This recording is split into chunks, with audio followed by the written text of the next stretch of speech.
guys, my name is Shay. Welcome to my channel. Today I'll be reviewing Riverdale Season 6, Episode 4, Chapter 99, The Witching Hours. Don't forget to like, comment, and subscribe. Let's get it. The episode starts off with Jughead narrating, and he is introducing Thornhill. He says that it is haunted by a lot of things. We hear the clock ring at 7 a.m., and the women of Thornhill, past and present, are waking up. We start with CHERYL waking up in present day in Riverdale. Poppy wakes up in 1957, and lastly, Abigail wakes up in 1892. It's showing all of their stories throughout the episode, but it has the same storyline, referring to Bailey's comment. They are each expecting visitors. Cheryl's teaching a class to her girls, talking about Bailey's comment, and that it passes through once every 65 years. She mentions that the girls will be able to witness the comment's passing at night, but that she won't be there because Nana Rose is unwell, and she will be by her bedside. Cheryl's with Nana Rose, and she asks her if she really wants to go through with this, the ritual, and Nana Rose replies that she has never been more sure about anything. CHERYL tells her that to walk through their shoes, you have to know their ancestors' stories. Nana Rose says that both of their stories are intertwined, and CHERYL starts with talking about the life of Poppy. Poppy hosts a salon where she has her women friends come over at Thornhill, and they discuss their problems at home and other topics. Poppy is with Tammy, and she tells her about how she really wants to manage the diner, but her husband doesn't approve and says that she should just stay home and just tend to her wifely duties. Like, okay, that's such a man's way of thinking, but okay. Poppy gives Tammy some herbs and tells her to sprinkle some in his food, which will cause him to have a stomach bug. That way she can run Pops for the day. Tammy expresses her deep gratitude to Poppy. Abigail's with Thomasina, and she is going over her resume for the teaching position at Thornhill. Thomasina says that the last school she worked at was shut down and became a hospital before the war began. Abigail says that her brother James is serving in the war on the Western Front. Abigail asks Thomasina if she is married, and Thomasina says that she isn't. Abigail says that she has no need for women who are married and tells Thomasina that she's hired. Each of the women's candles light up at the same time in their stories. Abigail tells her girls that she will be teaching them proper table etiquette. Thomasina interrupts her and says that she thinks teaching the girls about Bailey's comment could be a great scientific opportunity. Thomasina is explaining the importance of learning that information as well, and about how men have all the power, and it shouldn't be that way. Abigail snaps at her and says that if she wants to teach at her school, then she will follow her curriculum. Poppy is with her girls, and she says that for the salon's meeting today, they will discuss Bailey's comment. The topic of the missiles along with the Russian satellite is brought up, and they wonder if their children will be safe. Poppy says that there is no harm with people discussing their different ideas in the privacy of their own home, and that she is not a fan of witch hunt of any kind. Bitsy stays behind to talk to Poppy about her personal issues with her husband Jack. She mentions how she is not happy in her marriage and that Jack thinks the answer is to have another child. She doesn't want that because her first pregnancy was really hard for her. Poppy asks Bitsy if she has considered divorcing him, and Bitsy replies that she couldn't do that. Poppy gives Bitsy a ginger root liquid to take as a substitute for birth control. Bitsy thanks Poppy for always understanding and being so supportive. They hug a little bit longer than usual, and then they kiss. The kiss between Bitsy and Poppy was making me feel some things. Like the feels. Bitsy freaks out and she pulls away from Poppy, apologizing to her. Poppy tells her that it's okay and that everything will work out, and Bitsy leaves. Abigail comes to Thomasina to apologize for her outburst earlier during class. They both apologize, and Abigail tells Thomasina that she was right and that they will teach the girls hard truths and knowledge that will prepare them for the world to come. Thomasina asks what can she do to help, and they kiss. And even though this is a different time period and completely different characters, it's not Shoni content, but it's another form of content with them, so I'm happy. It's Tomagal or Abysina content.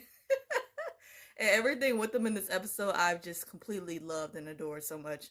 Velma Lily snaps at Poppy to get her back to reality. Velma tells Poppy that things have been slow with her and her husband in the bedroom. She wants to spice things up, and Poppy gives her a Kama Sutra book, as well as an aphrodisiac mix. Abigail is admiring how beautiful Thomasina is when she sleeps. She tells her that she wished that they could stay in their bubble of theirs forever. They hear a knock at the front door, and it's Constable Keller saying that there's a murderer on the loose and says that it's Thomasina. Uh-oh. Abigail lies and says that there is no one here by that name. Abigail demands for Thomasina to tell her the truth. Poppy gets a knock on her door as well, and it's Jack with Bitsy. Jack forces Bitsy to tell Poppy that she gave her the wrong impression when they kissed, and that she is truly happy in her marriage. Jack tells Poppy that if she doesn't keep out of his marriage, he will kill her. While he was going off on Poppy, she kind of glances at Bitsy for a second, and she quietly mouths, "I'm sorry." Like, ugh, I feel so bad for Poppy in this moment, and especially in another scene later on in the episode. Thomasina admits that she was telling the truth when she said she wasn't married. She said that she was married once before, and that he didn't like her educating women, so he would continuously hit her. She recalls one night her husband had a look in his eye, and that she knew she had a choice to make. Abigail comforts her and tells Thomasina to stay with her in Thornhill forever.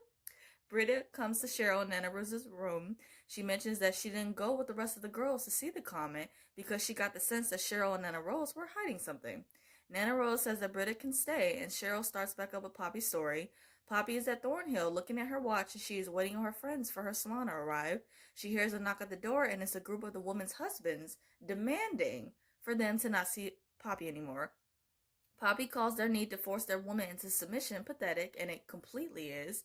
They pretty much send her a threat that if Poppy doesn't leave town, they will harm her. Abigail gets a visit from a man named Finn, who claims to be a friend of James. Abigail lets him in, and Thomasina is already suspicious of him, as she should be. Finn tells Abigail that James died in the war, and he gives her a letter from James saying that it was his dying wish for her to marry Finn. Afterwards, Thomasina has a private conversation with Abigail and says that she doesn't believe Finn is telling the truth. She says that when Finn goes hunting, they will both search his room to figure out if his intentions are pure. Thomasina tells Abigail that she will not let Finn harm her. Poppy comes over to Pops, and she gives Tammy her usual order. Tammy suggests that if she wants to get her order to go instead, because everyone at the diner is literally giving her the eye, Poppy doesn't back down and says that she is going to eat there. Poppy comes back to Thornhill, and Kurt Keller, along with some other men from his team, are going through and taking her belongings for evidence. Kurt in his detective attire looked really, really good on Casey. Like, oh, he looks so handsome. Kurt arrests Poppy, taking her in for questioning. Abigail and Thomasina are in Finn's room, going through his belongings, and they find a variety of items. They come to the realization that Finn is a warlock, and that he murdered James. Finn comes back from hunting, and he comes into his room.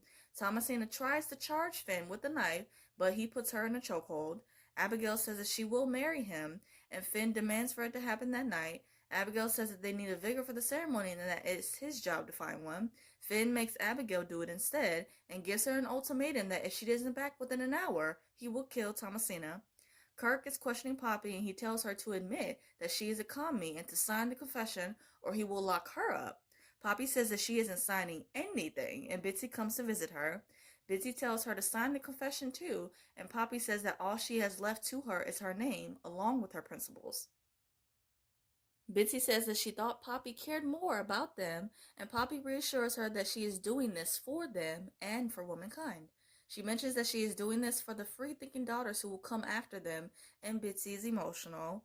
Poppy asks Bitsy if she's pregnant again, and Bitsy nods in agreement. Poppy grabs Bitsy's hand so sweetly and gently, saying that they will get through this. Bitsy pulls away from her and says that Jack was right about Poppy and calls her a sexually repressed spinster. Oh my God. That hurt me when she said that. Poppy tearfully doesn't believe Bitsy feels that way about her, and Bitsy tells her that she doesn't really know her at all. Bitsy leaves and Poppy is emotional, and this was the moment again that I was saying that I just felt so bad for her. And this was it was such a phenomenal scene because Lily and Madeline did such an amazing job conveying the emotion between these two women and their emotional connection and just the love that they have for one another. Like the way that Poppy tearfully looks at Bitsy after she says those mean and hurtful things to her, knowing that she truly doesn't believe or feel that way about her. And then just Bitsy being so afraid to verbally say that she doesn't feel that way, but the heartbreak in her eyes is telling a completely different story. Oh, it's so good. It's so good, man. It's so good. After 9 months, Jack visits Poppy to help Bitsy because she is in labor and that she only wants to talk to her. Jack promises that he will make sure that he will not lock her back up in that cell, and Poppy agrees and he lets her out. Cheryl says that Bailey's comet came on the same night when Poppy helps Bitsy give birth and Abigail when she got married. It shows a montage of Bitsy giving birth and Abigail's wedding ceremony. Poppy hands Bitsy her newborn baby girl, and Bitsy wishes that she were bringing her into a better world. Poppy tells Bitsy that her little girl was born under Bailey's comet and that it is a sign for great things to come. Poppy gives Bitsy a bag and says that she will know when the time is right to use it. Finn is waiting in the bedroom to have sex with Abigail. Abigail's in the restroom and she mentions a story about a woman named Lizzie in Massachusetts who killed her tormentors with an axe. Abigail rushes out of her room and she repeatedly strikes Finn with the axe, killing him. Abigail rushes to Thomasina and Finn killed her and used one of his death portraits, just horrifying. Abigail is heartbroken and Finn comes wobbling in the room. He's like one of those psychos in horror movies who just keeps coming back to life. That's why you have to check to make sure that he's dead after you think you killed him. Abigail tells Finn that he will burn in hell for what he did to Thomasina. As the comet passes, Finn puts a curse on Abigail, saying that she will be unloved and alone forever. Poppy comes out of the room and tells Jack that Bitsy had a good birth and a healthy baby. Kurt arrests Poppy again and she brings her back to Thornhill. Bitsy puts some herb in his tea, and eventually Jax dies after that. The doorbell rings and it's Sabrina Spellman. They greet each other and Cheryl thanks her for coming. Cheryl introduces Sabrina to Nana Rose and Britta. Sabrina says that a transference is a tricky spell and that it can only be performed on a night of great cosmic significance. Cheryl tells Britta to leave so that they can do the spell privately. Cheryl and Sabrina start chanting and the comet passes through the sky. Sabrina asks Abigail how does she feel and Abigail says that she is free. Cheryl emotionally tells Abigail that she can let go now and be with her true love, Thomasina. Afterwards, Sabrina says that when Finn cursed Abigail with immortality, she created the personas of Poppy and then Cheryl, so no one would expect the truth. Cheryl says that Abigail was forever haunted by losing her one true love, Thomasina, and that she wanted to reunite with her.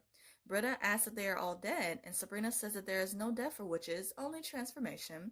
They all agree to talk more about this over a milkshake of Pops.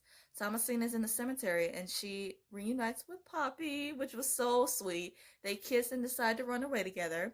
The episode ends with Jughead saying that Sabrina Spellman said it best, happy sad endings are the best. And it truly is always just great to see when there are happy endings for characters that you love, or even ones that you're just meeting now for the first time. So I love that. I hope you guys enjoyed my review of Riverdale. I review other shows like All American, Good Trouble, and some other stuff. And if those interest you, please check out those videos on my channel and subscribe. I hope you guys have a great day, stay safe, and see you guys next week.